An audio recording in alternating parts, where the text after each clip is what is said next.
Balik lagi sama gue di Persija Insight. Setidaknya ada 5 catatan penting menurut gue di pertandingan antara Persija melawan Rans barusan. Gue mau bacain beberapa catatan gue. Jadi gue mau coba-coba sedikit mengamati jalannya pertandingan. Jadi gue mulai langsung aja. Tapi sebelumnya seperti biasa bantuin gue subscribe dulu. Terus lo like juga.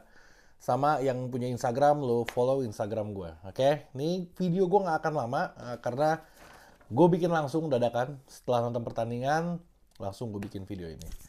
Oke,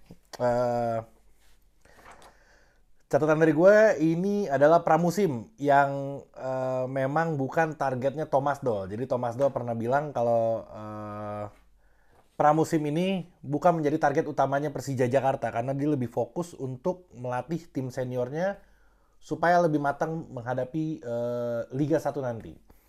Tapi ada sedikit pendapat gue tentang para pemain muda. Oke lah, ini memang masih anak-anak muda wajar dia main kayak gitu. Tapi sayang aja kalau gue menilai sih bukan dari segi kalah menangnya, tapi sayang aja ini kesempatan emas buat anak-anak muda ini nunjukin skillnya yang mana nanti kan kedepannya dia yang akan menjadi pemain Persija. Kalau dia nggak nunjukin sekarang, kapan lagi dia mesti nunjukin? Jadi 2 pertandingan kemarin yang sekarang sama yang sebelumnya ini harusnya menjadi momen yang bener-bener dipegang sama dia, bukan jadi mainnya santai karena ini pramusim jadi nggak ada beban terus dia mainnya bisa dibilang nggak beban gitu, padahal harusnya itu dia di situ ngotot gitu, karena kalau pemain profesional menurut gue ya itu jangankan pramusim, dia di latihan aja dia serius mainnya gitu, maksud gue cuma menyayangkan itu aja sih. Lagi pula di Eropa juga ini kan rata-rata umur 19-20 tahun ya. Pemain Eropa tuh umur 19-20 tuh udah gila mainnya. Udah bukan lagi dicoba-coba, emang udah jadi banget sebenarnya. Tapi gak apa-apa, udah kita lupain itu, oke? Yang kedua adalah tadi Valen bilang gue agak terbesit begitu dia ngomong. Dia bilang memang ini pramusim dan segala macam, tapi apapun yang terjadi ini akan tercatat dalam sejarah head to head Persija dan Rans. Kalau Rans pernah ngalahin Persija 5-1. Jadi ini akan tercatat mulai hari ini sampai sepanjang masa kalau Rans pernah ngalahin Persija dengan skor yang lumayan telak gitu. Jadi itu juga yang gue sesalin. Nggak ada yang serius, tapi ada hal-hal kecil yang sayang aja gitu. Yang ketiga, kecewa dan nggak kecewa. Oke? Nggak kecewanya karena ini pemain muda lawan senior.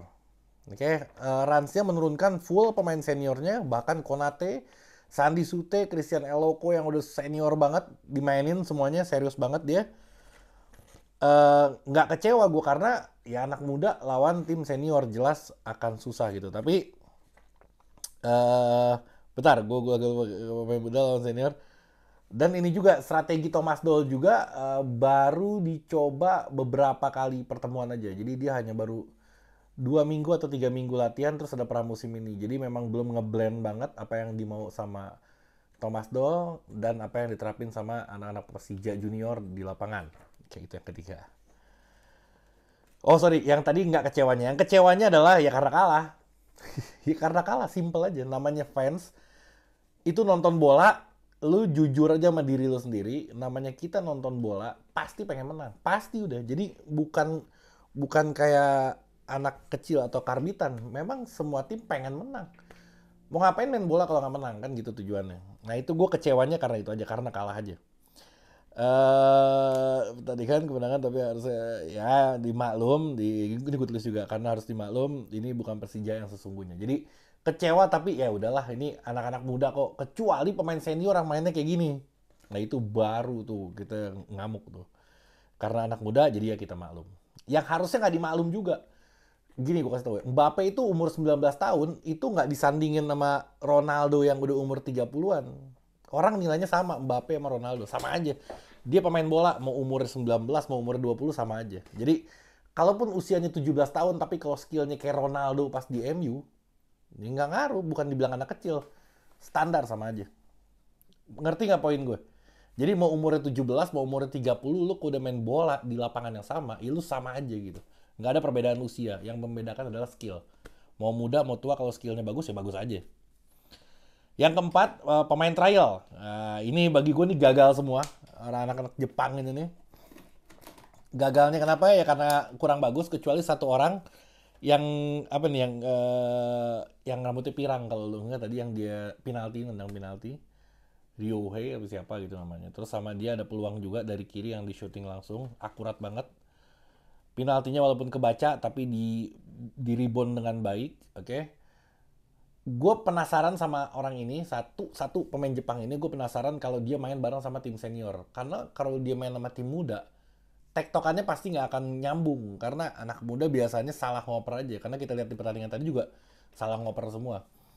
Nah, gue pengen tahu nih pemain Jepang ini kalau dia main sama tim senior kayak apa tuh, bagus apa enggak. Harusnya dicoba, trial itu dicobanya sama pemain senior bukan sama pemain junior harusnya. Yang terakhir, di sini pelatih bisa menentukan mana calon pemain Persija masa depan dan mana yang nggak akan diorbitkan di masa depan. Walaupun setiap pemain akan berkembang. Dulu ada pemain yang jelek banget, nggak kepake sama sekali. Tiba-tiba dia bisa jago. Yang tadinya sekarang jago, tiba-tiba nggak jadi apa-apa. Itu bisa. Cuman, ya tadi gue bilang di poin di awal, ini momentum untuk anak-anak muda. Sayang nggak dimanfaatin dengan baik. Apalagi yang blunder backnya, terus kipernya blunder juga tadi yang offside strikernya si Ginanjar apa siapa gitu. Eh, itu sebenarnya dia nendang ke atas itu udah one on one v one sama kiper. Dia nggak tahu itu offside, setelah ditendang baru offside. Sekarang kalau nggak offside pun berarti nendangnya ke langit itu. Jadi sayang aja, gue menyayangkan aja, sangat menyayangkan ini kesempatan emas buat anak-anak muda tapi dibuang sia-sia sama dia. Gue yakin Thomas Doll juga nggak akan nonton sih pertandingan ini karena dia udah bisa ngebaca mana nih yang bakal dipakai. Ya kalau mau ngorbitin pemain muda boleh-boleh aja, cuman jangkanya jangka panjang bukan jangka pendek karena nggak mungkin juga ini pemain muda yang ada di sini dipakai untuk tim senior di musim ini. Kayaknya sih enggak. Kecuali Dwiki ya di situ. Oke, Jack Mania.